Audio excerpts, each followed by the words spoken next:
Queremos darle la bienvenida a todos y cada uno de ustedes que están del otro lado a esta transmisión súper especial que la estamos teniendo en el marco de nuestra Semana Especial de Creacionismo. Así que aquí estamos, para aquellos que ya me conocen, Santiago Fornés, el Cape, súper conocido, pero de Mar del Plata, y no estoy solo, sino que estoy con una de las mejores capes que tenemos acá en la división sudamericana, que es Jime. ¿Cómo estás, Jime? Capellana de Morón, ¿verdad? Así es, bueno, gracias Santi, bienvenidos a todos. No estamos solos, Santi, porque tenemos Ujú. una compañía muy especial, es el doctor Roberto Biaggi, sí, tiene muchos títulos, él es muy humilde, nos pidió que solamente dijéramos que es doctor en paleontología de la Universidad de Loma Linda en California, pero no es el único título que tiene, el doctor es un especialista, sí, en el ámbito, fue nuestro profesor también. Así que estamos muy contentos, profe, que usted está aquí con nosotros. El gusto es mío, siempre un placer. Muchas gracias por hacerse el tiempo. Y Santi, ¿para qué estamos acá?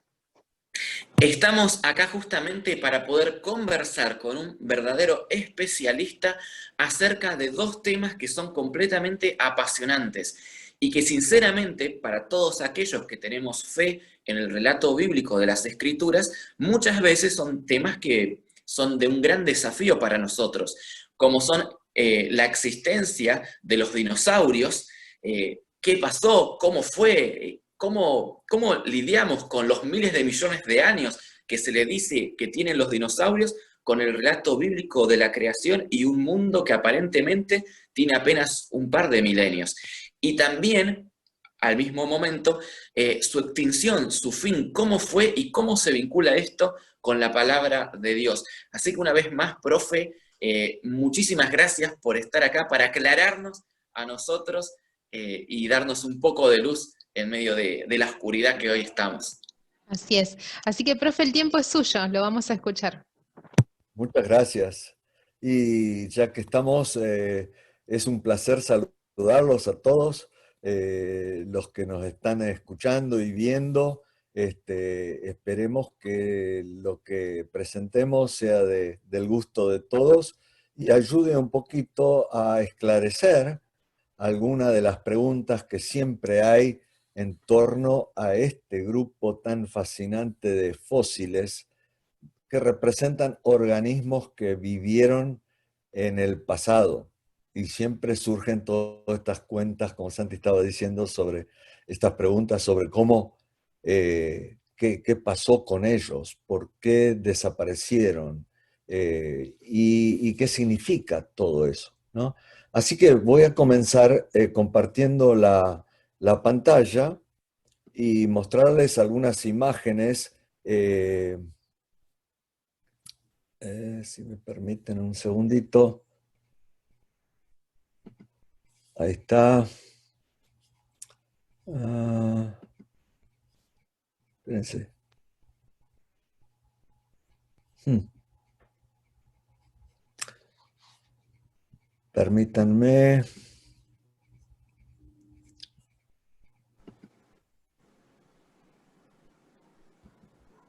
Ahora sí.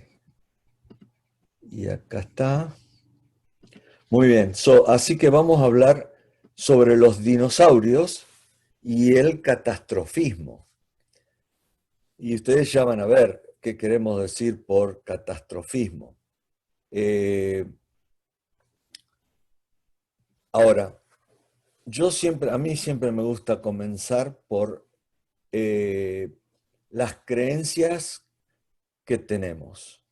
Como cristianos, como adventistas, que creemos y tenemos fe en el registro que Dios nos ha dado, la Biblia. Y entonces Génesis nos habla en el primer capítulo de la Biblia, sucedió así, dice, Dios hizo los animales domésticos, los animales salvajes, todos los reptiles, y después sigue hablando de todos los otros tipos de animales que creó, ¿no es cierto? Pero me pareció significativo empezar con el origen de los reptiles, porque menciona reptiles por nombre, y un poquito más adelante menciona aves por nombre. Y entonces, ¿de dónde salieron los dinosaurios? ¿No? ¿Qué es lo que vamos a hablar de los dinosaurios? Que son reptiles. Pero bueno, esto es todo lo que la Biblia dice. No menciona a los dinosaurios por nombre, pero menciona esa categoría a la cual pertenecen los reptiles. Pero después, muy interesantemente, en Génesis 7 nos cuenta de un evento muy significativo en la historia de la Tierra, que es el diluvio. Y entonces fíjense qué interesante que dice, así murió todo ser viviente que se movía sobre la tierra, las aves, los animales salvajes, y todo tipo de animal que se arrastraba, como los reptiles, todo ser humano, etc. Así que murieron todos los animales, muchas de las plantas, excepto los que Dios salvó en el arca y en el agua, otros tipos de animales que Él los salvó. Pero es evidente que tenemos una historia de un evento geológico, un tanto, pero universal, donde murieron todos los organismos que no se salvaron en el arca o que Dios salvara en el mundo, en el agua y en otros lugares a lo mejor también. Este, y esos animales que murieron, muchos de ellos terminaron en la corteza terrestre. Y fíjense qué interesante que ahora nosotros podemos ir a estudiar la corteza terrestre y descubrir fósiles. Y entre esos fósiles, los dinosaurios, ¿no? Ahora, en la historia del descubrimiento de los dinosaurios, fíjense qué interesante, esto es de 1800,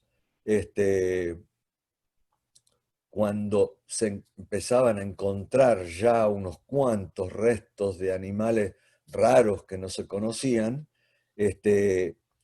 a estas huellas que ustedes ven ahí, las llamaron el cuervo de Noé, porque en esa época la mayoría eran cristianos que creían en la Biblia, creían en el diluvio y pensaron, ¿qué habrá podido dejar esas marcas en los sedimentos? Y parecían pisadas de ave, y pensaron, capaz que es el cuervo que mandó Noé en el diluvio, ¿no? Pero bueno, después se descubrió que no, que eran reptiles, y hoy sabemos que son huellas de dinosaurio. Así que son algunas de las primeras huellas de dinosaurio que se fueron encontrando en distintos lugares en el mundo. En otros lugares, como en los desiertos de África, se pueden encontrar restos como este. Y acá ustedes ven, es una columna vertebral con las vértebras. Y esta es la investigación de un investigador argentino que estuvo estudiando por esas zonas de Nigeria, y encontraron estos restos de dinosaurio. Así que a veces se encuentran en la superficie, otras veces se encuentran enterrados en las rocas. Y este es un lugar muy famoso en Norteamérica que llegó a ser protegido, y donde hicieron o crearon el Monumento Nacional del Dinosaurio. Está en Utah, en el norcentro de Estados Unidos, y ustedes ven ahí las capas están inclinadas, y el centro de visitantes está justamente sobre una pared inclinada, donde los investigadores han estado sacando restos de dinosaurios, y ustedes ven, hay como 1.600 huesos de dinosaurio ahí, de varios ejemplares, obviamente, pero ahí ustedes ven en la pared un investigador que está ahí, no sé si está sacando huesos en realidad o para la foto, pretendiendo que está trabajando. Pero están conservados estos restos, este, miles de huesos, y entonces ahí ustedes los ven, están todos esparcidos, ya no están en el esqueleto armado. Eso no quiere decir que en otros lugares no haya esqueletos semiarmados o prácticamente armados, enteros, pero a veces pasa de que los mecanismos que los enterraron con las corrientes de agua que llevaron los sedimentos, pasó un tiempo, las bacterias empezaron a descomponer los músculos, los huesos, los ligamentos, etcétera, las partes blandas, y se pudieron esparcir los huesos por alguna región. Ahora, acá los ven un poquito más cerca, pero ustedes ven exactamente los huesos. Algunos pares de huesos están juntos, etcétera, ¿no? Pero esto es para darles una idea que en otros países del mundo hay una cantidad de restos, a veces bastante abundantes, de dinosaurios. Esto es en Canadá, y se han encontrado una cantidad de estos stegosaurus, estos que tienen estas placas, esas placas anaranjadas que se ven sobre la columna vertebral, y arriba los Allosaurus y otros tipos, Albertosaurus, en este caso, porque se encontraron en el estado de Alberta, en Canadá. Así que, pero son de esos tipos de dinosaurios que andan en dos patas, ¿no? Tienen cuatro, pero andaban en dos, tipo Tyrannosaurus Rex, algo así. Pero esto nos va mostrando que en diversos países del mundo se han encontrado grandes cantidades de dinosaurios. La cuestión es que hoy la ciencia de la paleontología ha avanzado mucho, se han encontrado muchos restos en distintos países del mundo, todos los continentes, y fíjense que algunos son bien grandes, como ustedes ya saben, porque en Argentina tenemos el más grande que se ha encontrado, que es como el que ustedes ven ahí atrás, de cuello largo, cola larga, y después están muchos de estos otros intermedios, pero ustedes ven el tamaño comparado con un elefante, con un ser humano. Habían unos cuantos que eran bastante grandes, pero después una gran cantidad son como el tamaño de un elefante, y después hay otros mucho más chiquititos, tipo incluso gallinas y lagartos de los que tenemos vivos hoy día, ¿no? Así que ahí están la variedad de dinosaurios. ¿Y dónde se encuentran? Bueno, se encuentran en las rocas de lo que llamamos el Mesozoico. A la izquierda ahí tienen la columna geológica con todas las distintas capas superpuestas, y en la parte media está el Mesozoico con el Triásico, Jurásico y Cretácico. Ahí es donde están los dinosaurios. El registro fósil de los dinosaurios está en esa parte de la columna geológica.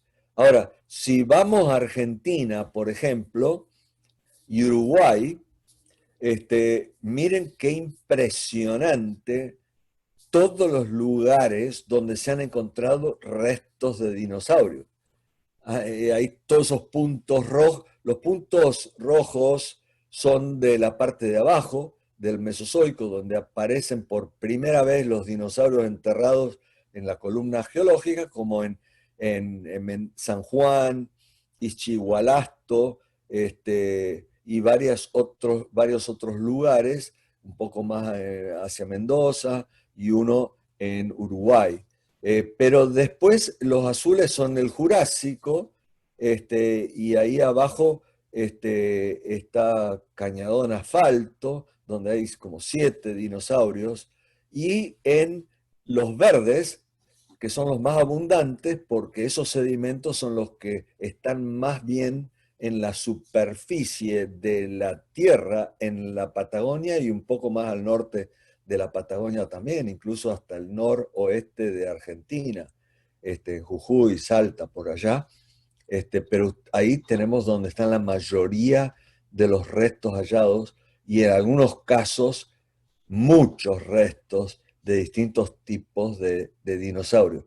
Y esto va a ser significativo porque si vamos a otros países como Norteamérica, como Italia, España, China, África, Siberia, los puntos van a ser así.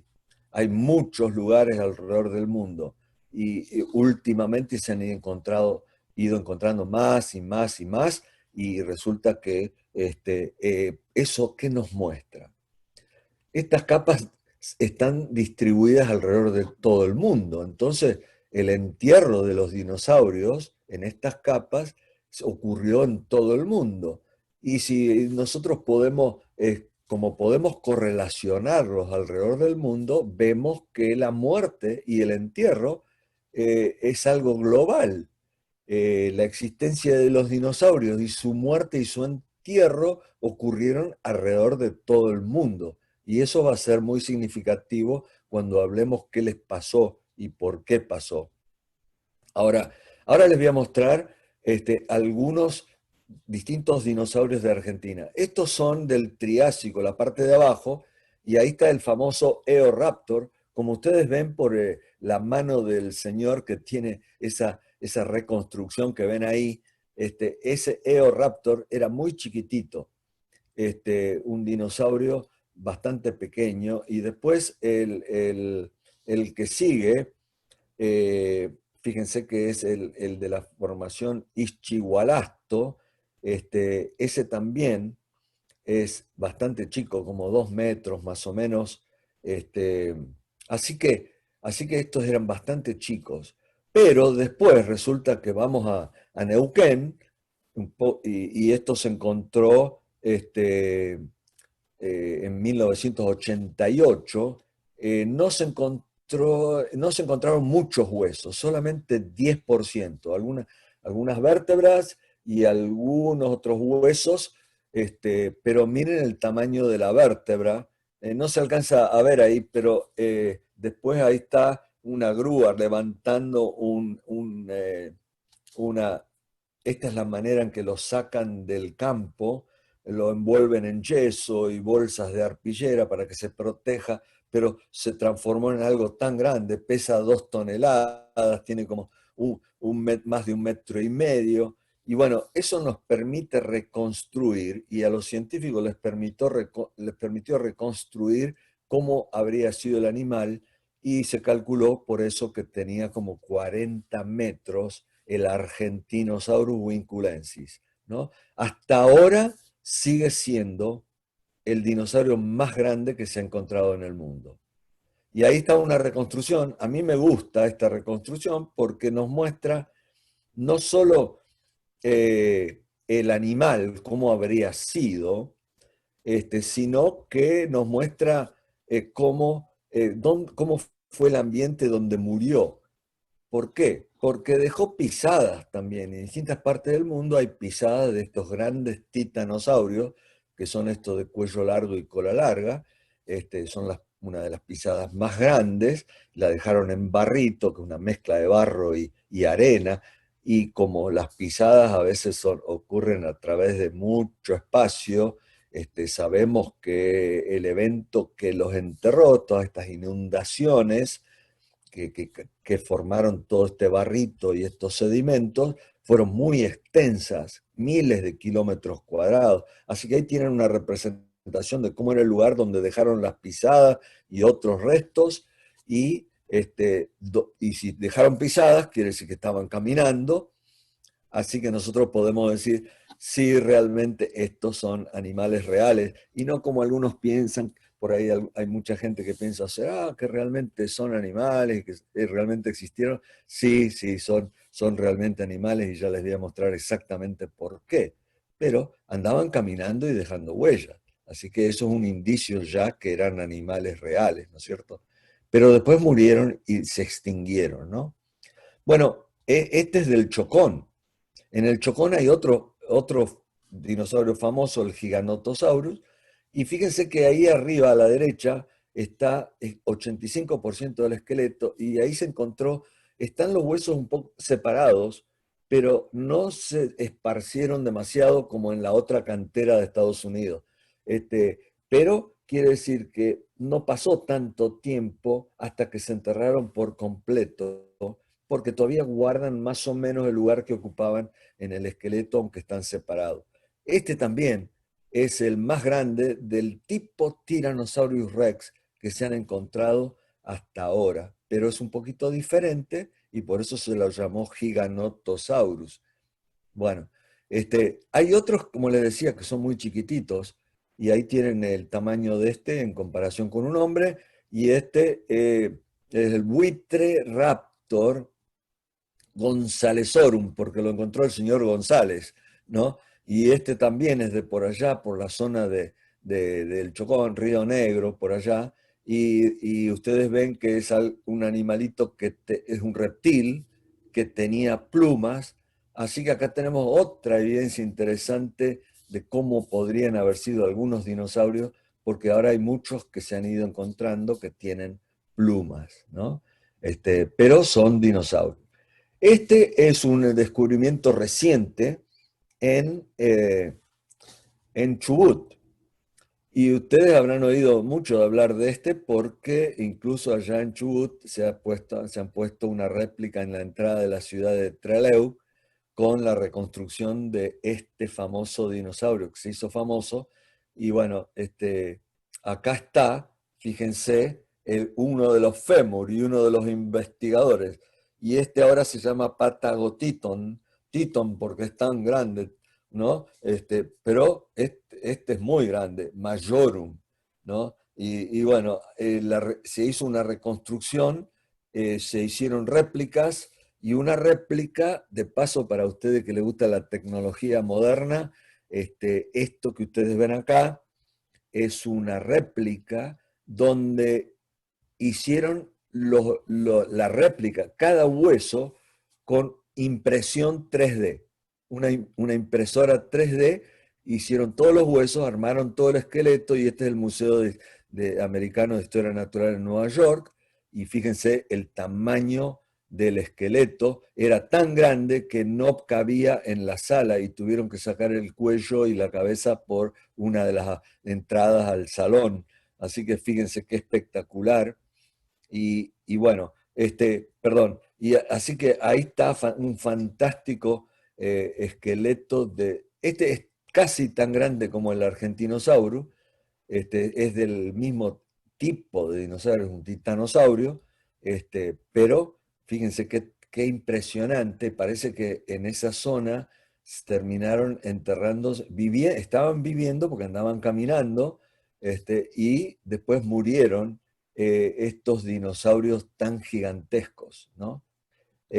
Bueno, otros es este nodosaurio, y lo interesante de este en Canadá es que tiene en la superficie externa podríamos decir, del cuero, ¿no? Del animal, le han crecido todos estos cuernitos que se ven acá, puntiagudos, que son de un material dérmico. Normalmente mucho de esto no se conserva porque no es óseo y se descomponen más fácilmente. Pero se enterró de tal manera de que se pudieron conservar todos estos cuernitos de material dérmico, incluso partes del estómago, con algunas de las cosas que tenía dentro del estómago, etc.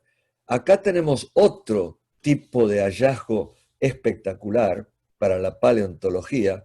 Este es un dinosaurio que es la cola de un dinosaurio conservado junto con algunos insectos, como ustedes ven ahí, en el Cretácico perdón, yo puse Canadá, pero no es Canadá, es en Myanmar, allá en Burma, lo que antes era Burma, en el sureste de Asia. Y esta colita, fíjense qué interesante, tiene 8 vértebras y tiene un montón de plumas. Y acá tienen las plumas, miren qué interesante, ampliadas, se ve que son plumitas que cubrían la cola del dinosaurio. Muy interesante. Bueno, pero les decía yo que una demostración más espectacular de que realmente existieron y que son animales reales, existen estos otros restos, ¿no? Espectaculares. Y esto es Neuquén. Los investigadores hace unos años atrás fueron a Neuquén y andaban así rastreando la superficie, como ustedes ven ahí, y eventualmente encontraron esto. ¿Qué serán? Sí, ustedes lo adivinaron bien. Son cáscaras de huevos de dinosaurio. Así que ahora encontramos que los dinosaurios ponían huevos, eran reptiles, así que ponen huevos, pero algunas de las cáscaras eran gruesas y duras, como ocurre en algunos tipos, en las aves principalmente, pero también ahora se sabe que habían otros dinosaurios que ponían cáscaras, huevos con cáscaras más blandas como los reptiles de hoy, ¿no? ¿Y qué acerca de estos huevos? Bueno, como ustedes saben, los huevos, algunos huevos estaban enteros, no eran simplemente fragmentos de cáscara. Y investigando, ahí ven un investigador con una masa de huevos, porque se han encontrado en realidad miles y miles de huevos ahí en Neuquén. Investigando adentro de los huevos, encontraron huesitos. ¿Y de qué eran los huesitos? De pichones de dinosaurio. Y apareció esto en National Geographic hace unos años atrás. Esto es parte de la tapa. Y ahí ven incluso impresión adentro del huevo del cuero del embrión, del cuerito del embrioncito, podríamos decir, dentro del huevo. Muy, muy impresionante. Lo que permitió que ahora se hicieran estas reconstrucciones como esta que ustedes ven ahí, donde está el animalito entero dentro del el cascarón o dentro del huevo, ¿no? Y bueno, acá está, como en ese lugar también se encontraron adultos, se encontraron juveniles, se encontraron jóvenes recién nacidos, pichones, podríamos decir, y los embriones con no nacidos adentro. Algunos piensan de que a lo mejor era todo un grupo grande, revela una conducta social de los dinosaurios que ponían los huevos y a lo mejor los cuidaban, por lo menos después cuidaban los pichones una vez que nacían y quedaban viviendo con la familia, digamos, ¿no? Muy interesante. Bueno, y ahí tienen un huevo real. Este es del Bajo Santa Rosa, de Río Negro. Este es un poco más grande todavía que esos otros. Y tuve el placer de ir con el profesor Steger y algunos investigadores de geociencias de acá de Estados Unidos, allá a Río Negro, y encontrar algunos de estos huevos espectaculares de dinosaurios, también de estos titanosaurios. Y ahí hay una reconstrucción de cómo habría sido ese huevo con ese pichón, ¿no? Pero ahora les cuento algo fantástico. Esto todavía no se publicó, mejor dicho, tengo una impresión previa, pero esto va a salir en un journal, en una publicación científica en noviembre de este año, y es un fósil famoso porque este era del mismo lugar de allá de Neuquén, pero hace muchos años alguien lo sacó y lo vendió en el extranjero, que es algo ilegal, y después los científicos argentinos se dieron cuenta, años después, al final lo pudieron recuperar, y dentro del huevo, como ustedes ven en la figura A, hay una cabecita, un cráneo, y en la figura B lo ven ampliado, y el resto es todas las investigaciones que han estado haciendo con equipos como escaneo especial que hay en los hospitales, y pudieron reconstruir. Es el primer cráneo 3D de uno de estos saurópodos, estos de cuello largo, cola larga, y ustedes ven los detalles impresionantes que han podido detectar en estos fragmentos tan chiquititos de este fósil. Realmente fantástico. Otra vez para mostrar cuán reales eran estos dinosaurios, estos animales. Bueno, pero en otros lugares, en todos los continentes prácticamente, se han encontrado incluso agrupamientos de huevos que parecen ser nidos originales, o en algunos casos no son nidos, sino que son acumulaciones de huevos que han sido arrastrados y se acumularon, lo que indica algún tipo de evento que transportó huevos de un lugar a otro. Pero en algunos lugares están arreglados, así como ustedes los ven, como si estuvieran todavía en el nido. Estos son de Mongolia, donde se encontraron algunos de los primeros huevos en la historia de la paleontología de dinosaurios, allá en el desierto de Gobi, en Mongolia, ¿no? Y ustedes ven estos huevos alargados, realmente espectacular, ¿no? Así que, y les decía yo que hay evidencias que demuestran mucho más acerca de cuán reales eran estos dinosaurios, y este es un lugar en Norteamérica donde se encontraron estos huesos grandes, un Tyrannosaurus rex, y encontraron un fémur y era muy grande. Cuando lo prepararon para llevarlo al laboratorio, no lo podían transportar. Entonces lo partieron por la mitad, total después lo pegan de vuelta, y resulta que una vez en el laboratorio descubrieron que en el medio del fémur no estaba del todo mineralizado, fosilizado, y resulta que sintieron un olor raro, como que había algo de descomposición.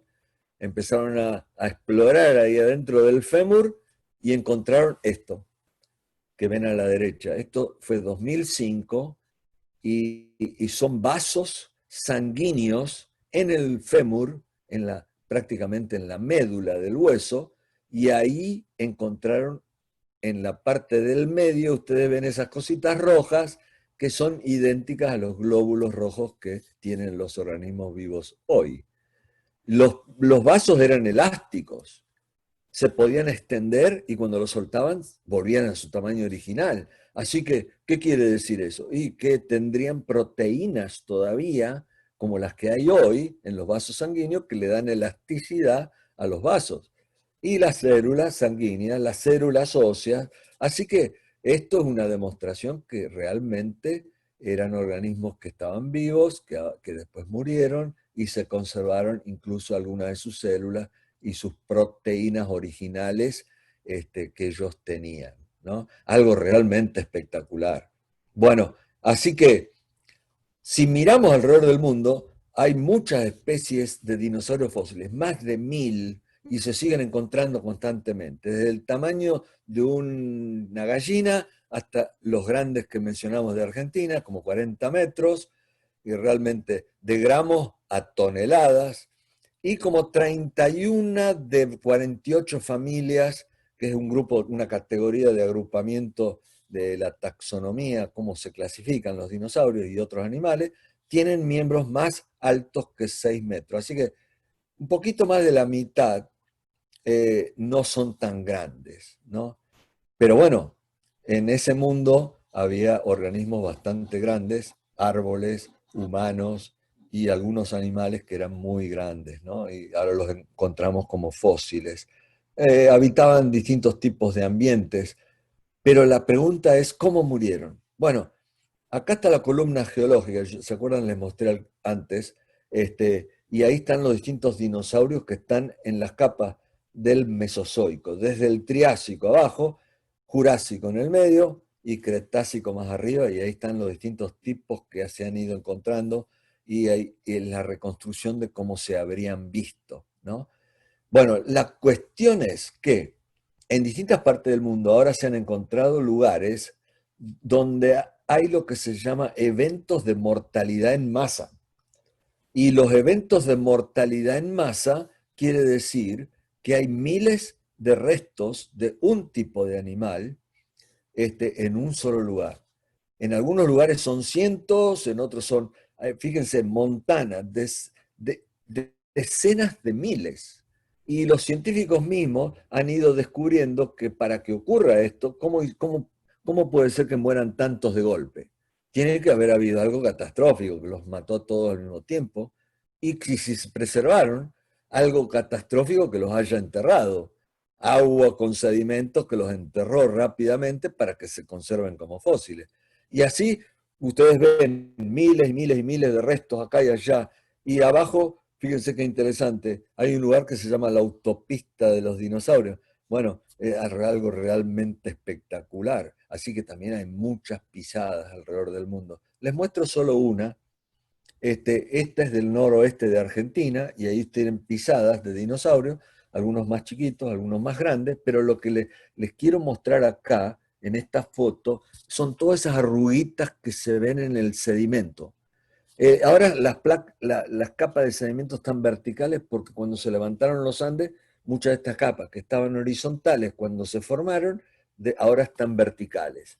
Pero en la superficie, ustedes donde estaban las pisadas, ustedes ven esas arruguitas, se llaman ondulitas y representan el movimiento del agua que trajo los sedimentos. Así como ustedes van a la playa y ven las ondas en la arena, bueno, es lo mismo. Nada más que esto se petrificó y quedaron preservadas las ondulitas y las pisadas. Así que, ¿cómo se puede preservar eso si las olas cuando vienen borran las pisadas, ¿no? Así que tuvo que haber un enterramiento o sepultamiento muy rápido, una acumulación de sedimentos rápido. Solo algo realmente catastrófico puede causar eso, ¿no? Así que, y ahora nos preguntamos, ¿qué pasó? ¿Cómo murieron? Y en 1985 apareció esta idea de que a lo mejor un cometa o un asteroide mató a los dinosaurios y causó grandes extinciones de animales. Eso después se cuestionó y en el 2001 todavía estaban discutiendo si sí, si no, cuán importantes eran los impactos de asteroides y cuán importante podría haber sido las erupciones volcánicas. Así que, en realidad, ¿qué mató a los dinosaurios? Puede ser la hora de dejar de culpar al asteroide, pero hoy día, y bueno, y hubieron muchas teorías de cómo pudieron haber muerto, capaz que calor, cambio de clima, falta de alimento, enfermedades, etcétera, o grandes incendios, y bueno, y una gran catástrofe, pero de otro tipo, ¿no? Y ha habido un debate muy grande, pero hoy día sabemos, porque se han estudiado muy bien, que varias de las extinciones grandes que ha habido en toda la Tierra eh, responden o tienen algo que ver con impactos extraterrestres. Varios impactos, no necesariamente uno grande, y resulta que ahora la ciencia ha descubierto que en la columna geológica, a través de la columna, de toda la columna, hay más de 200 cráteres de certificados impactos extraterrestres. O sea, se han estudiado y se ha comprobado que estos resultaron de impactos extraterrestres. Así que 200 es un número conservador, porque hay otros sitios en Internet que les van a decir que hay más de 1000 impactos, pero no se ha demostrado del todo. La cuestión es que hubieron impactos y qué efecto habrá tenido esto sobre las plantas y los animales que vivieron en el pasado.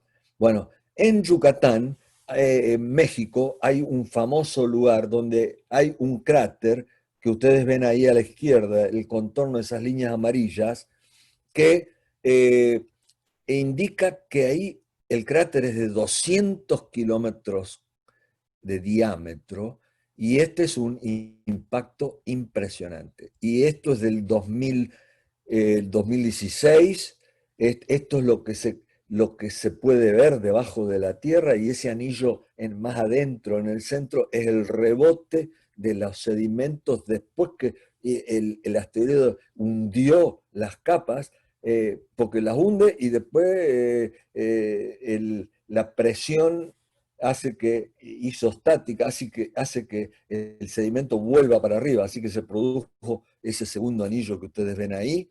Pero si esto cayó parte en el agua, ¿qué efecto habrá tenido en el agua? Bueno, los científicos han hecho grandes descubrimientos recientemente. En el 2019, fíjense, se encontró a 3000 kilómetros de distancia en North Dakota, en Estados Unidos, una mortalidad en masa de peces que se cree está asociada con ese impacto de asteroide allá en Yucatán, tan lejos. Y se cree que la onda expansiva del impacto empujó, la onda en sí, ¿vieron? Cuando hay una explosión, la gente sale volando para acá, para allá, ¿no? Bueno, esa onda expansiva actuó a 3000 kilómetros sobre el agua, mandó cantidad de peces sobre la Tierra y se acumularon y ahora están fosilizados ahí a tanta distancia. Bueno, pero resulta que también hay erupciones volcánicas, porque entre medio de las capas depositadas por agua hay muchas capas de material volcánica, lava que vino de los volcanes. Así que si y acá están erupciones como en Brasil, ¿no? Que son 1.200.000 kilómetros cuadrados, y parte de esa lava que vino de Brasil llegó al norte de Argentina.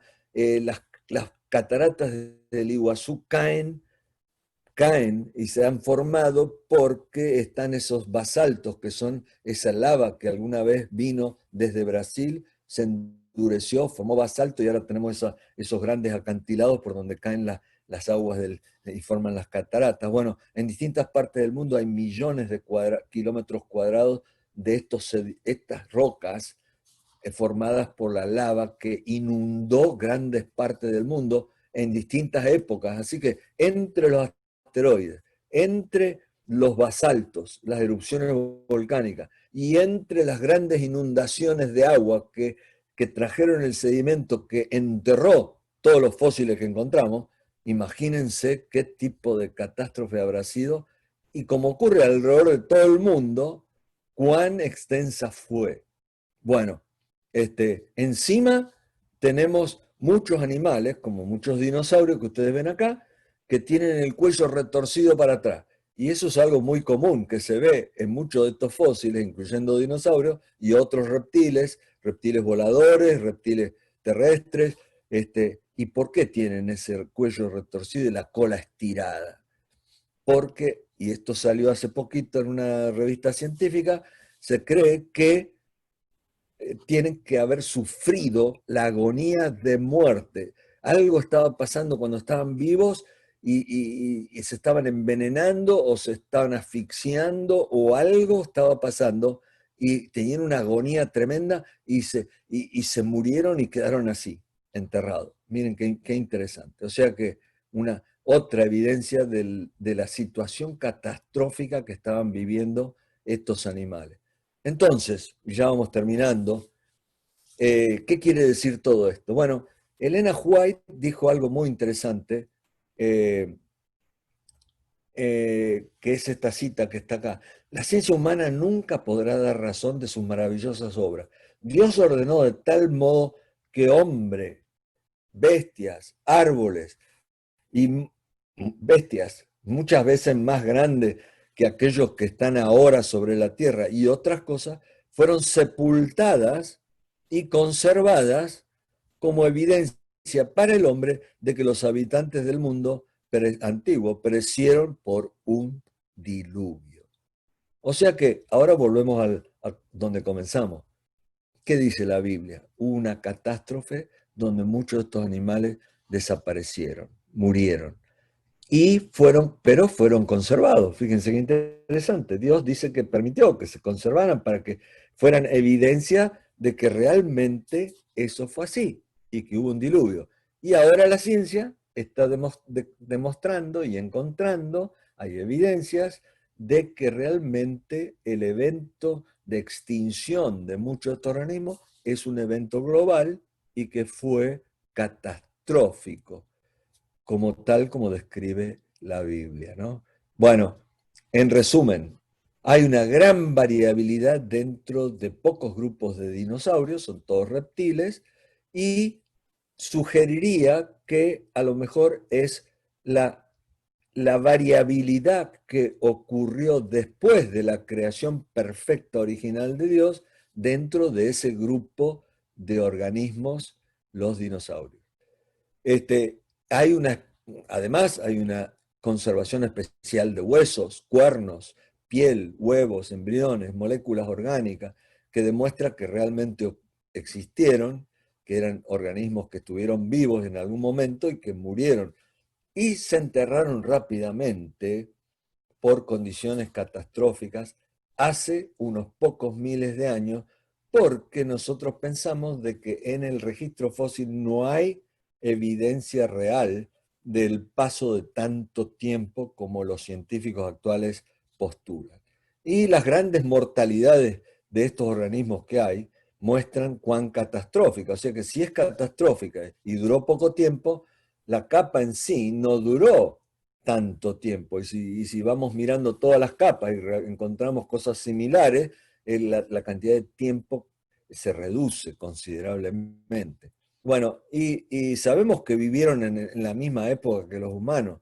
El asunto es que no hemos encontrado fósiles humanos con fósiles de dinosaurios, así que no todos murieron exactamente al mismo tiempo, pero todos murieron en el diluvio, y a lo mejor no murieron al mismo tiempo porque algunos vivían más arriba, cerca de las montañas, o se escaparon a las zonas más altas, como de paso dice Elena White, y algunos se enterraron más adelante o después. Y la posición en la columna geológica nos muestra que la columna geológica es real, es la secuencia de capas que tienen toda esta variabilidad de fósiles de distinto tipo, ¿no? Y en el campo de la geología o biología o paleontología de los dinosaurios, la ciencia contribuye evidencias que apoyan nuestras interpretaciones bíblicas sobre la historia de la vida en la tierra. Así que podemos estar tranquilos porque Dios no quedó sin dejarnos evidencias para apoyar la fe, porque la fe es lo que nos salva al final, ¿no? Y la fe es lo importante, la fe en Dios, la fe en su palabra, la fe en la Biblia y en lo que la Biblia dice. Pero Dios además nos dio una cantidad de evidencias para que apoyemos esa fe y esa fe sea algo inteligente. Ojalá que ustedes puedan llegar a desarrollar una fe inteligente en el registro bíblico de la historia de la tierra también. Es mi deseo para todos ustedes. Y muchas gracias por su atención.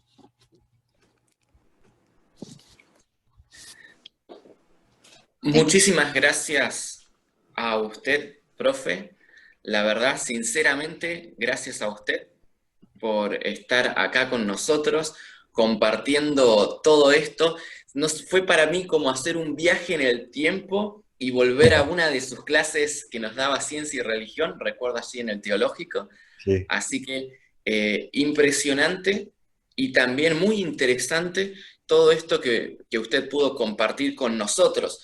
Eh, Estuve justamente acá tomando algunos apuntes veloces, algunos apuntes rápidos de algunas cosas. Confieso que un poco me perdí en su momento entre el Mesozoico, el Cretácico y todo lo Bueno. demás, pero le voy a ser sincero, yo estaba ahí apuntando, y cuando usted mencionó lo de objetos extraterrestres, yo al primer momento dije, los ovnis, acá No, están las no, no. evidencias y demás, pero No.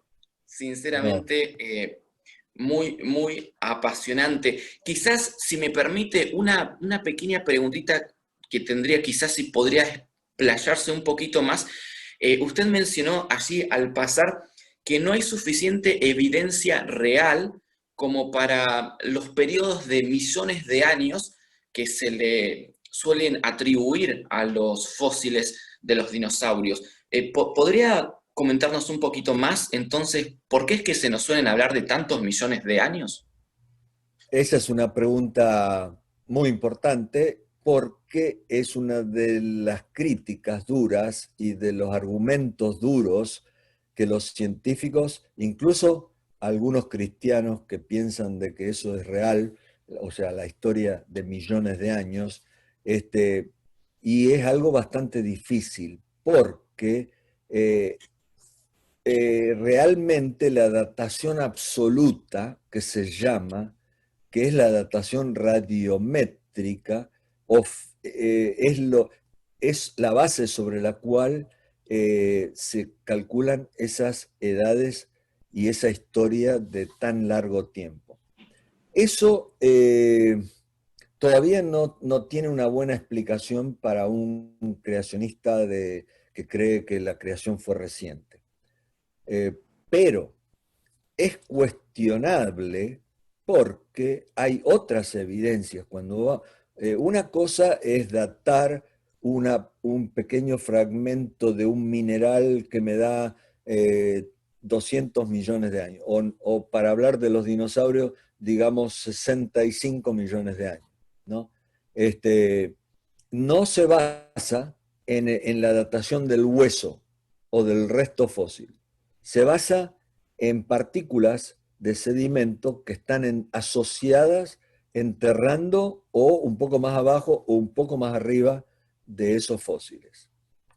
Así que eso por un lado, pero si la partícula se formó un poquito antes o un poquito después de la capa del fósil, y bueno, y tiene esa edad, los científicos argumentan es cuando se formó la partícula, es millones de años, y está asociada con el fósil, debe tener millones de años. Pero eso es porque esa datación encaja con el modelo uniformista de la historia de la vida. El modelo uniformista viene de hace unos cientos de años atrás, cuando los primeros científicos empezaron a pensar de que si uno mira lo que pasa hoy, lo puede aplicar al pasado. Y como hoy no tenemos grandes catástrofes, excepto algunas poquitas por acá y por allá, podemos pensar, bueno, y capaz que muchas de esas capas se formaron como se forman hoy, despacito, a través de cientos o miles de años, acumulando sedimento, capita tras capita, centímetros o incluso milímetros al año. Pero resulta que si vamos a estudiar esas capas en el pasado, se puede demostrar de que no necesariamente las que se pensaba se formaban milímetros por año, ahora se está descubriendo de que no necesariamente son milímetros al año, porque si son milímetros al año, un milímetro al año, digamos, como se cree algunos sedimentos, una capita de un milímetro no podría enterrar y conservar, porque se hubiera escarbado y se hubiera descompuesto por las bacterias de descomposición el resto y no se hubiera podido enterrar. Especialmente en animales más grandes, donde hay mucha carne o tejidos blandos que hoy se han conservado. ¿Cómo se conservaron si el enterramiento duró mucho tiempo? Entonces, en muchas capas tenemos evidencias que contradicen el modelo tradicional de una cronología larga, uniformista, de muchos millones de años. Y así podemos ir y mirar otras cosas. Por ejemplo, en algunas capas se cree que no solo la capa duró mucho tiempo, pero entre una capa y otra se cree que pasaron, pongamos, 10 millones de años o 5 millones de años. Pero en 5 o 10 millones de años uno debería ver evidencia si esto estuvo expuesto en la superficie, en el fondo del mar o en la superficie terrestre, en el fondo de un lago, en 5 millones de años o 10 tiene que haber habido efectos de erosión y de alteración, bioturbación de organismos, etc. Y muchas veces eso no se ve. Entonces se pone en duda de que hubieran pasado lapsos de millones de años entre lo que ahora se sabe son capas que se formaron rápidamente y catastróficamente. Entonces, hoy los científicos reconocen mucho de este catastrofismo, pero dicen, bueno, el evento fue catastrófico y único, y después pasaron millones de años porque quieren mantener la misma cronología. Pero bueno, hay científicos creacionistas adventistas hoy día que están investigando este asunto de la datación radiométrica, por ejemplo, la elevación de las cordilleras, porque hoy la tectónica de placas dice que se elevan centímetros o milímetros al año. Entonces, ¿será que eso siempre fue así? ¿O será que la tectónica de placas, la separación de los continentes, será que eso fue así? ¿O será que fue mucho más rápido en un momento? Entonces, la evidencia que tenemos, por ejemplo, hay datos que dicen que si la superficie de la Tierra hubiera existido por millones de años, como se calcula, los continentes, la parte por fuera del nivel del mar, hubiera existido por tantos millones de años, casi toda la parte que está sobre el nivel del mar se hubiera erosionado, estaría en el fondo del mar ahora. ¿Y por qué siempre está ahí? ¿Por qué se mantiene ahí? Bueno, entonces todas esas cuestioncitas argumentan de que a lo mejor ese modelo está mal y debe haber otra explicación. Entonces tenemos investigadores que están estudiando, bueno, cómo encaja el enfriamiento de la roca volcánica que se cree que tardó tanto tiempo. ¿Será que la datación tiene otra explicación y no edades reales, ¿no? Así que bueno, no podemos contestar ahora todas las preguntas, pero tenemos la esperanza de que algún día podamos encontrar evidencias más contundentes para que ese registro bíblico de corto tiempo, porque los eruditos, los especialistas también nos han mostrado que la datación de la creación hace 6.000 años atrás, más o menos, unos pocos miles, es real y es eh, digamos, entre comillas, científicamente, por la ciencia de la interpretación bíblica y de la interpretación histórica, etcétera, el paso de los reinados y todo eso es real, es toda una historia real. Entonces, si eso es así, debe haber un problema con la adaptación de estas capas y estos métodos que nos arrojan edades tan grandes, ¿no? Genial. Me encantó, profe, sí, y como Santi también trataba de tomar algunas notas, me remontó también a la universidad. Usted mencionó al principio, ¿no? Génesis, cuando nos habla de que Dios creó reptiles, y también Sí, menciona las aves, y habla de las especies, y en algún momento de su presentación, usted dijo justamente que los distintos dinosaurios pueden ser producto de eso que Dios puso, ¿no? De que puedan, sí, no sé si puede profundizar un sí. poquito eso.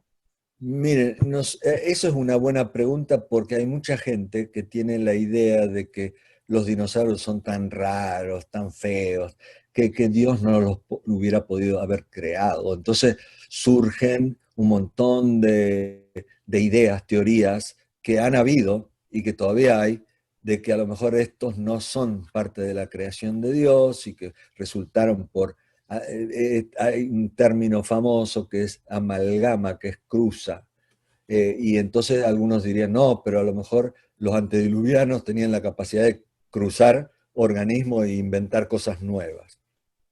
Yo creo que eso, primero que no hay absolutamente ninguna evidencia de eso. Porque si vamos al caso y uno dice, pero los dinosaurios dicen los científicos, son los antepasados de las aves porque tienen plumas y tienen características, los huevos y tienen características acá y allá que son como las aves, así que los científicos dicen las aves evolucionaron de los dinosaurios. Esa es la teoría actual. Entonces, entonces si un creacionista toma esa creencia y esas evidencias, podría decir, entonces los antediluvianos mezclaron aves con reptiles. Pero el asunto es que no hay ninguna evidencia de que pudieran haber hecho algo, porque se borró todo. Ni siquiera hemos podido encontrar los antediluvianos, ni las cosas que ellos crearon, ni nada. Y por otro lado, podríamos decir, bueno, pero entonces podríamos aplicar ese mismo argumento a simios y humanos. Somos tan parecidos que a lo mejor nosotros somos descendientes de los simios.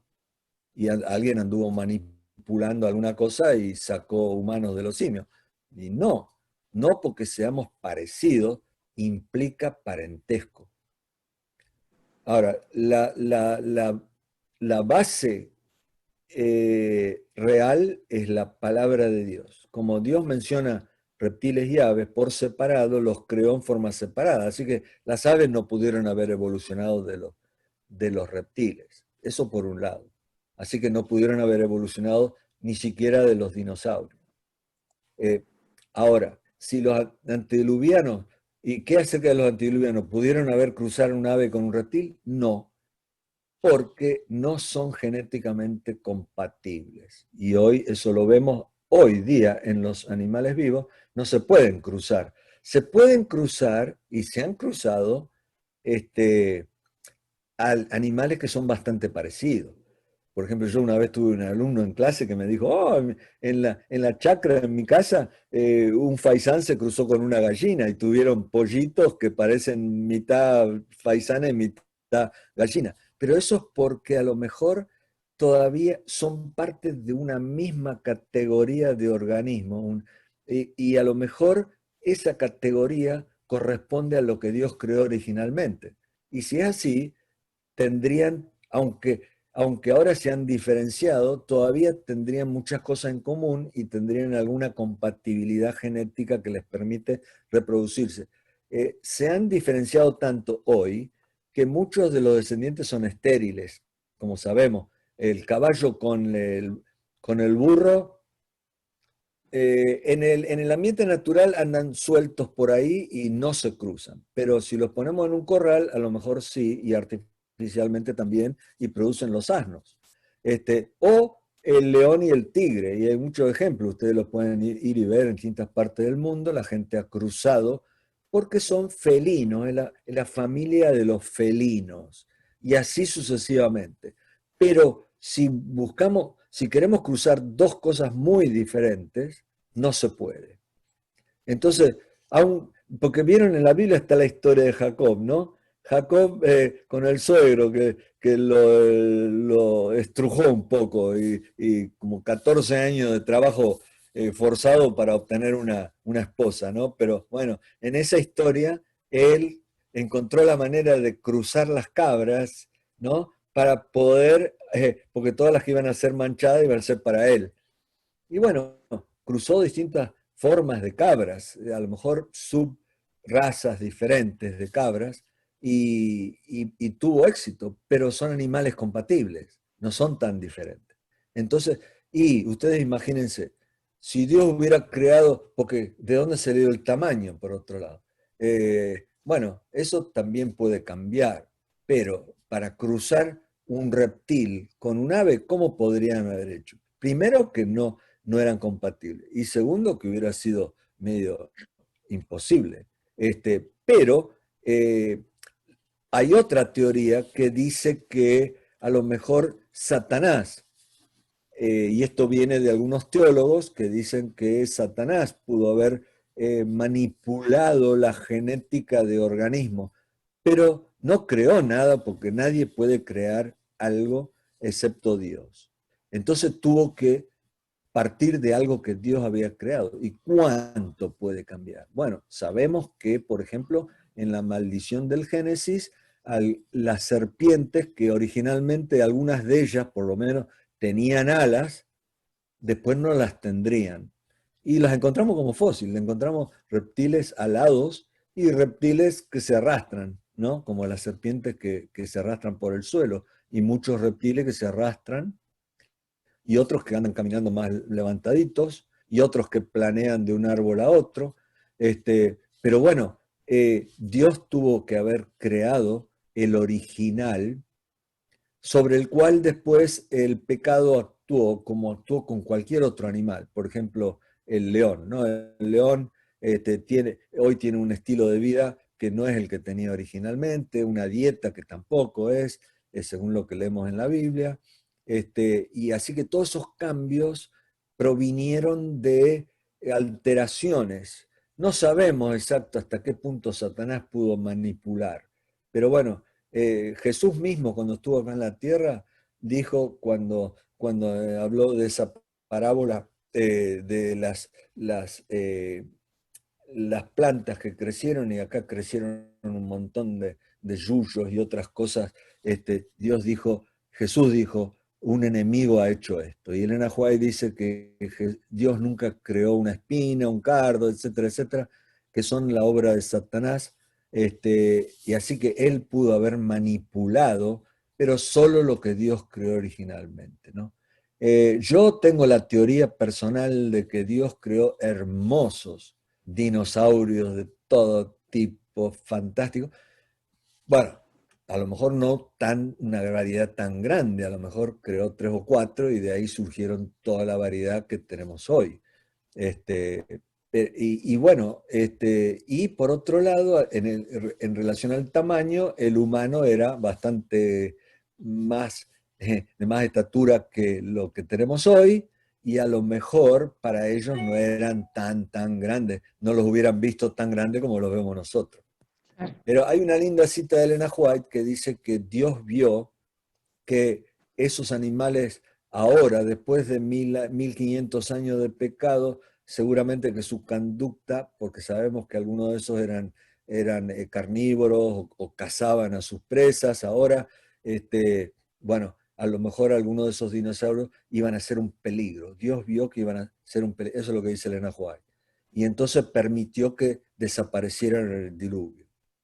Y bueno, entonces si uno dice, bueno, ya no eran igual que lo que creó, pero ¿y qué acerca de los mansitos, que no hubieran sido un peligro para el hombre? A lo mejor salvó a algunos de esos, y si los salvó es porque los creó. Y a lo mejor por eso hay historias más recientes, de algunos miles de años atrás, pero algunas las decimos leyendas, pero a lo mejor son historias que han surgido a raíz de que gente, después del diluvio, conoció a algunos de estos que sobrevivieron. La cuestión es que hoy se han extinguido y ya no los vemos más, ¿no? Pero bueno, eso es más o menos una explicación un poquito compleja, pero sobre esa cuestión del origen de los dinosaurios, ¿no? Buenísimo, muchísimas gracias, profe. Sí, había escuchado alguna de esas teorías, ¿no? La de que Satanás, la de que los antidiluvianos, bueno, y Sí. algunas otras tantas. Yo tengo una pregunta más, pero no sé si Santi tiene alguna. Yo simplemente, perdón que por ahí soy como ese alumno difícil, usted ya sabe que yo era un alumno difícil, que necesito repasar y volver Claro. sobre lo mismo, pero me queda esta duda que tiene que ver por lo que usted nos había comentado antes, cuando se mide el tiempo de los fósiles, en realidad no es el hueso, sino que es los Sí. minerales, digamos, que han cubierto al hueso. Por lo tanto, podríamos llegar a quizá pensar en que la edad del mineral nos hablaría de la edad de la Tierra y quizá no necesariamente la edad de la Tierra tenga relación con la edad de la vida sobre la Tierra. ¿Hay alguna noción al respecto de cuántos años tiene nuestro planeta? Esa es una buena pregunta. Porque sí, los científicos con sus métodos y cálculos piensan de que el universo tiene alrededor de 14 billones de años, 14.000 millones de años, ¿no? Y el sistema solar un poco menos, o bastante menos. La Tierra se calcula que tiene unos, creo que como 5 o 6 mil millones de años. Entonces, pero, así que está esta idea de que el universo puede ser muy antiguo. A mí me gusta esa explicación de que, y si ustedes leen el nuevo diccionario bíblico que ha salido en relación al Génesis, algunos eruditos adventistas ven que en la estructura de Génesis el universo se puede pensar que es más antiguo que la creación de la vida en la tierra. Y la tierra misma puede ser más antigua que la vida sobre la tierra. Y que entonces Génesis 1.1, en el principio creó de los cielos y la tierra, se puede referir al universo entero. Y después, cuando vino a la tierra, vieron que el versículo 2, el Espíritu de Dios estaba sobre la faz de la tierra y estaba desordenada y vacía, y cuando completa la creación, dice, ahora sí se completó la creación. Y algunos piensan de que eso se refiere a que la creación del versículo 1 estaba incompleta porque no se había terminado, se había creado todo el universo, pero todavía no se había creado la vida, no se había arreglado la tierra y creado la vida sobre la tierra. Entonces, cuando eso se termina, sí, ahora la creación es completa, hermosa y perfecta. Entonces, muchos piensan, y yo me inclino también para eso, que es lo que se llama la teoría de la brecha, pero quiere decir que El versículo 1 es la creación de todo el universo, a lo mejor mucho tiempo atrás. A lo mejor no billones o millones o lo que sea, pero mucho tiempo antes. Y la Tierra también, el sistema solar, porque en el día 1 ya tenemos la luz. Y bueno, algunos piensan que esa luz puede ser parte del sistema solar, ¿no? Y que en el día 4 en realidad,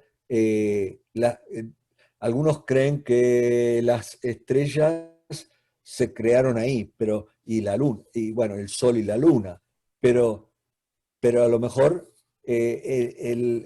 la explicación de que no es el mismo verbo que se usa, a lo mejor la explicación de que eso es cuando llegaron a cumplir la función que Dios les dio. Entonces, claro, porque si no, como hubiera habido día 1 y día 2 y día 3, noche y mañana, si no hubiera habido sol hasta el día 4, ¿no? Entonces algunos piensan de que esa interpretación del Génesis encaja mejor con lo que nosotros hoy sabemos del funcionamiento del sistema solar y del universo. Pero igualmente no sabemos exactamente hace cuánto tiempo habrá ocurrido eso.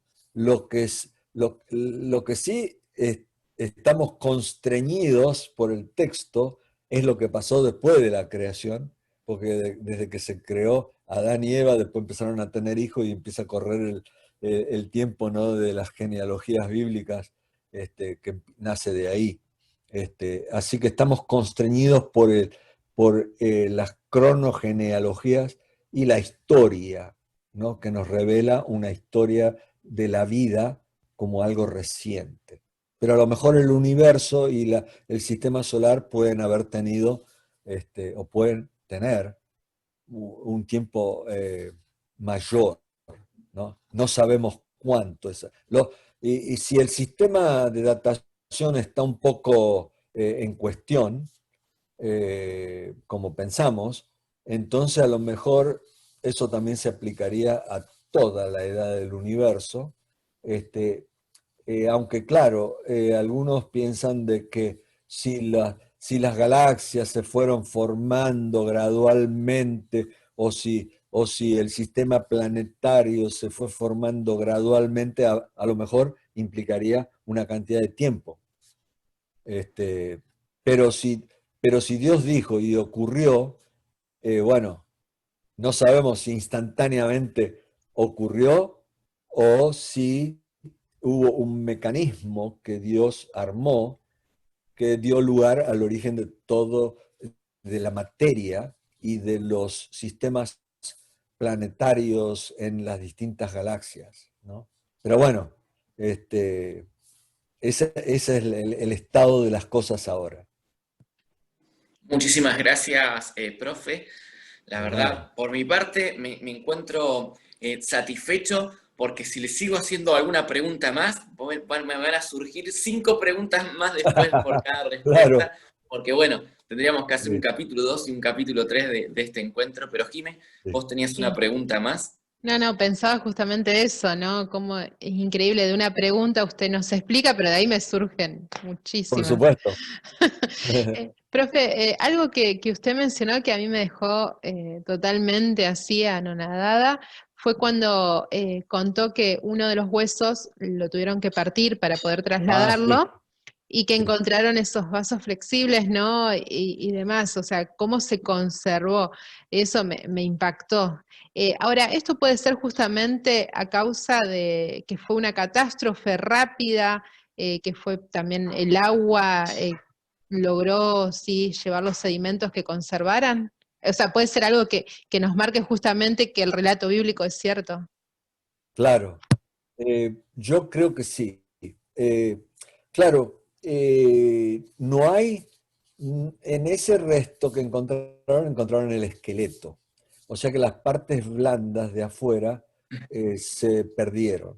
Pero igualmente, para conservar el hueso y para que se conserve parte del hueso en forma más o menos intacta, las moléculas orgánicas originales todavía ahí, tiene que haber sido un sepultamiento especial y una mineralización especial del hueso, de la parte de afuera del hueso, para que la parte de adentro se conserve con todas estas características. En otros casos, como en el noreste de Brasil, hay peces donde los músculos y las agallas, las branquias, se han conservado, pero fosilizadas, o sea, mineralizadas. Pero la estructura interna de los músculos, las células musculares, las estrías de los músculos, todo se han conservado tal cual. Y algunos científicos no creacionistas que han estado estudiando han hablado incluso de el efecto Medusa. El efecto Medusa es parte de la mitología griega, donde una diosa transformaba en roca a los enemigos, ¿no? Porque instantáneamente los convertía en roca. Entonces él aplicó esa mitología a la fosilización de estos peces, porque ¿cómo se pudieron conservar tan bien? Incluso las branquias tienen pegados unos parásitos, y si el animal se estaba muriendo, el parásito se hubiera soltado, de ahí se hubiera ido a buscar otro huésped, ¿no? Pero no, está conservado junto con el pez que se murió. Entonces, algunos incluso dicen la fosilización y la mineralización, porque ahora son tan mineralizados, ¿no? Tuvo que ocurrir cuando estaba todavía vivo. O, bueno, vivo muriéndose, ¿no? Pero fíjense cuán rápido se puede llegar a pensar que ocurrió la mineralización y la conservación. Claro, en esos casos no se conservó la materia orgánica, se reemplazó con minerales químicos, sustancias químicas que lo petrificaron, podríamos decir. Pero en este caso es un poquito diferente en los dinosaurios y en otros organismos donde se han encontrado las moléculas orgánicas todavía tal cual. Entonces, ¿qué quiere decir eso? Hoy sabemos pensábamos los científicos en general, de que las moléculas orgánicas, como las proteínas, los aminoácidos, el ADN, etcétera, etcétera, solo se puede conservar por unos pocos miles de años, cuando mucho, incluso a lo mejor menos. Pero ahora que se encontró estas proteínas en el dinosaurio, que tiene 65 millones de años supuestamente, los científicos dicen, bueno, pero si las proteínas están ahí y el fósil tiene 65 millones de años, quiere decir que se conservaron 65 millones de años. Y entonces han cambiado su parecer en cuanto a cuánto se pueden mantener intactas las moléculas orgánicas. Pero, ¿ese es un buen argumento?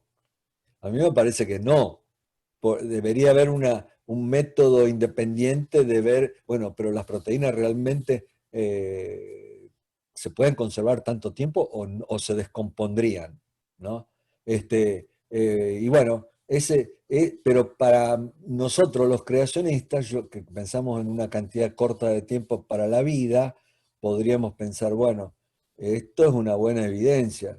Si las proteínas todavía están ahí y a lo mejor parte del material genético en otros fósiles que se encuentran todavía está ahí, ¿no será que solo han pasado pocos miles de años? Muy Así bueno. que bueno, esa es la cuestión. No, excelente. No, no, se me viene la película Jurassic Park enseguida, ¿no? Claro, Sí, sí hay material genético por ahí. claro, claro.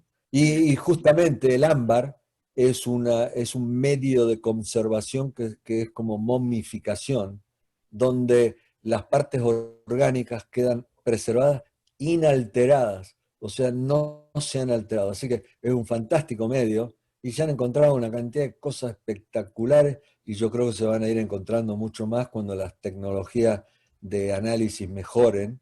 Y bueno, es espectacular. Pero yo creo que todo esto nos va sugiriendo cortos periodos de tiempo y una edad más reciente. Buenísimo, Sí, sí. buenísimo. Muchísimas gracias, profe, por haberse hecho el tiempo, acompañarnos. Usted está en Estados Unidos, no sé qué hora será allá en este Son momento. las 11:36. 11:36, cerca del mediodía. Sí, sí, sí, sí. Y ustedes ya Nosotros. están en media tarde. Sí, sí, ya son 15:37, así que, pero Sí. muchísimas gracias, sí, porque estos temas son re importantes y más para esta semana especial que estamos teniendo nosotros. Así que Sí, bueno, y yo quiero extender un saludo muy especial a todos los chicos que nos están viendo, y a lo mejor algunos de ellos algún día sean científicos, y es un emprendimiento muy lindo, especialmente para mí, la paleontología, y poder ir investigando todas estas cuestiones tan interesantes que tienen que ver con la fe también, ¿no? Porque de ahí vienen evidencias que apuntalan y apoyan nuestra fe. Y ojalá que los chicos también puedan participar de eso, ¿no? De que su fe sea sólida, que sea razonable, pero que nunca se pierda la fe, porque eso viene por una relación directa con Dios, ¿no? gracias. Bien, Santi, vos harías el cierre o la oración, también nos gustaría orar por usted, profe. Sí, Gracias. y bueno, y muchísimas gracias de nuevo, sí, porque realmente yo disfruté muchísimo el tema, así que muchas gracias. Muchísimas gracias, profe, y también muchísimas gracias porque con todo el conocimiento y la experiencia que usted tiene con los muchos títulos que su humildad y el tiempo nos dispone para Ah, mencionarlos tanto, sigue una y otra vez revolviendo y retomando la palabra de Dios y dándole esa importancia y ese valor que tiene. Y también usted mencionaba y hablaba a los chicos acerca de ser científicos, y ya tengo un par en mi mente que yo sé que tienen todo para hacerlo, y que qué bueno que puedan ver un ejemplo y recordar también que el conocimiento, la investigación y la ciencia no es algo que esté reñido con la fe, sino que exacto. depende también de la cosmovisión y el punto de partida que nosotros tenemos. Pero la verdadera ciencia siempre terminará confirmando nuestra fe en la palabra de Dios. Terminamos entonces, como es nuestra costumbre, con una oración al Dios creador de todos, que nos permite vivir esta semana especial. Oramos Bueno, entonces. Querido Señor y buen Padre que estás en el cielo, gracias una vez más por la oportunidad de poder tener esta reunión especial con el profe Biaggi. Gracias, Señor, por la claridad del mensaje que él ha compartido con nosotros, y también, Señor, por las inquietudes que puedan generarse en nosotros y el deseo de investigar, de estudiar y de aprender más. Te pedimos que a lo largo de toda esta semana nos recuerdes y confirmes en cada uno de nosotros esta gran verdad de que tenemos un origen claro, que no es confuso, que somos tus hijos, que fuimos creados por ti, y que así como nos diste, Señor, un punto de inicio, así como nos diste la vida, un día pronto vas a venir a buscarnos para llevarnos a una tierra nueva y a un cielo nuevo, donde poder por la eternidad continuar viviendo y continuar aprendiendo acerca de los misterios de tu obra creadora. Por todo esto, Señor, te alabamos, te agradecemos y te pedimos una bendición especial por cada una de las familias de nuestros colegios, y también por la familia del profesor Biaggi y por todos los planes y el trabajo que él lleva adelante. En el nombre de Jesús, amén. amén. Bueno, nos despedimos entonces y muchas gracias, profe, de nuevo, sí, por habernos acompañado. Que Dios lo bendiga. Ha sido un placer y muchas bendiciones para ustedes. Un abrazo grande.